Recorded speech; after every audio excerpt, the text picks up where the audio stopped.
Hi there, my name is Maurizio Cantiello, Major General of the Italian Air Force, Defense Attaché at the Embassy of Italy in Washington, D.C. As Italy celebrates the 100th anniversary of its Aeronautica Militare, we recognize an early pioneer who landed the very first foreign plane in the United States, Francesco de Pinedo. Francesco de Pinedo was born on February 16, 1890, in Naples, Italy. As a teenager, he studied literature and arts, developed a lifelong passion for music, and entered the Italian Naval Academy at the age of 18. As a commissioned officer in the Regia Marina, he served aboard destroyers during the Italo-Turkish War of 1911 to 1912, witnessing Italy's air operation against the Ottoman Empire, and that was the very first time that any country used aircraft in combat ever. After Italy entered World War I in May 1915, he saw action again at sea. And after the war ended in November 18, he resumed aviation duties and made milestone flights from Italy to the Netherlands and from Brindisi to Constantinople in the Ottoman Empire. In October 1923, he transferred from the Regia Marina to the Regia Aeronautica, which was Italy's Royal Air Force, founded exactly 100 years ago as an independent service. As a lieutenant colonel, and because of his technical and organizational skills, he was immediately assigned to senior positions, despite being only in his early 30s. De Pinedo's cultured background and natural reserved nature made him a different from the typical aviator of those times, who tended to be mavericks and daredevils.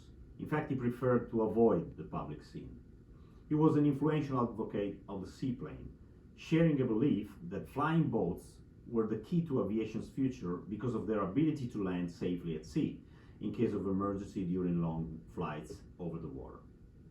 He also believed that seaplanes were more practical than land planes because of the proximity to water of most cities and towns.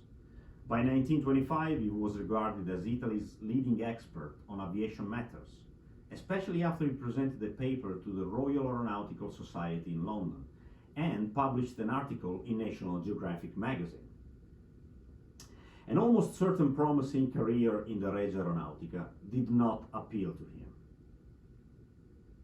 In fact, after only a year working at a desk, he requested to return to the cockpit in order to make long-distance flights and to demonstrate the feasibility of long-distance air travel by highlighting the superiority of the seaplane and Italy in this field.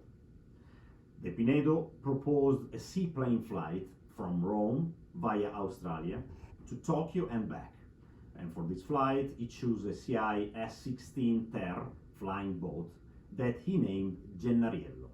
He flew with his mechanic Ernesto Campanelli.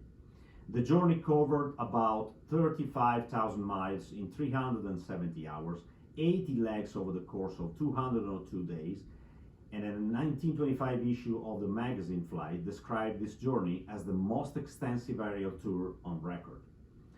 Besides, the Fédération Aéronautique Internationale gave De Pinedo its highest award, the FAI Gold Air Medal. The Regia Aeronautica promoted De Pinedo to colonel upon his return, and Italy King Victor Emmanuel III gave him the noble title of Marchese. De Pinedo then planned a flight to the Western Hemisphere to inspire pride in the people of Italian origin who emigrated to the Americas.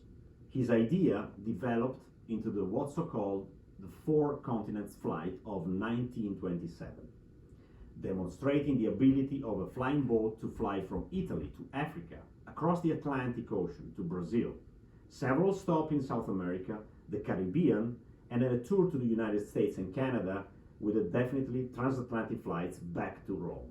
De Pinedo, with his co-pilot Capitano Carlo Del Prete and mechanic Vitale Zacchetti, embarked on the four-continent flight in the Savoia Marchetti S-55 flying boat called Santa Maria. They left Cagliari in Sardinia, Italy on February 1927, and on March they landed on the Mississippi River in New Orleans, becoming the very first foreign plane to land in America. After New Orleans, De Pinedo visited the Italian-American communities in several US cities. This 29,180 miles flight took 124 days. Today, we recognize the amazing skills and vision of this extraordinary Italian aviator, whose success resembles the destiny of many other courageous Italians that brought the best of their skills and creativity in so many scientific and artistic fields, making the United States a better country.